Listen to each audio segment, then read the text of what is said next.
Hi, welcome to another episode of Hot Takes.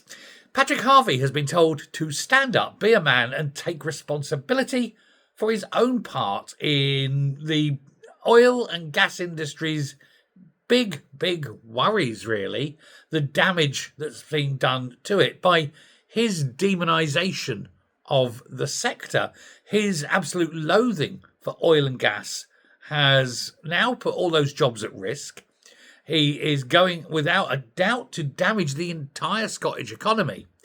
And it's going to be a multi-generational, in fact, even perpetual turnaround within Scotland that may never, ever recover just because of one tiny little man and his abominable views on the sector. The fact is, of course, we need oil. Even if not for energy, we still need oil to make just about everything in the world that we use today. And if we're not drilling it out locally, we're going to have to go and buy it from all over the world and then ship it. Hardly good for the environment. And still no one's told me what's going to happen to all the petrol. But it's his push that has led to the oil industry cutting their investment, moving jobs, offshoring jobs, and all sorts of things. And particularly the whole of the northeast of Scotland will go third world as a result of it. But that's fine. Harvie will sit back and go, hey, I've destroyed Scotland. Look how good I am. And then hopefully when everything has gone tits up and his landlord is forced to sell up the property and kick him out on the street, and he'll find that there's nowhere for him to live. He won't have the money. He'll be voted out, of course. He won't have that income.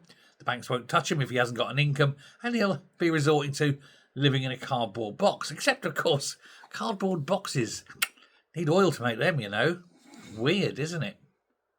So Andrew Bowie, MP, was formerly a minister in the Department of Energy, has said that, this is all down to Harvey's hatred of oil, one could say. He says, but even numbers of employers, the numbers of employed in the oil and gas industry are falling now, says Bowie. He says, and it will continue to fall.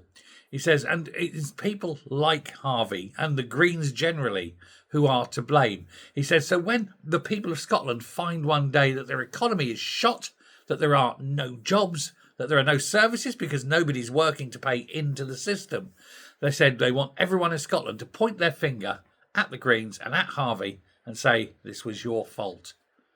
And then let nature take its course. Thanks very much. Bye.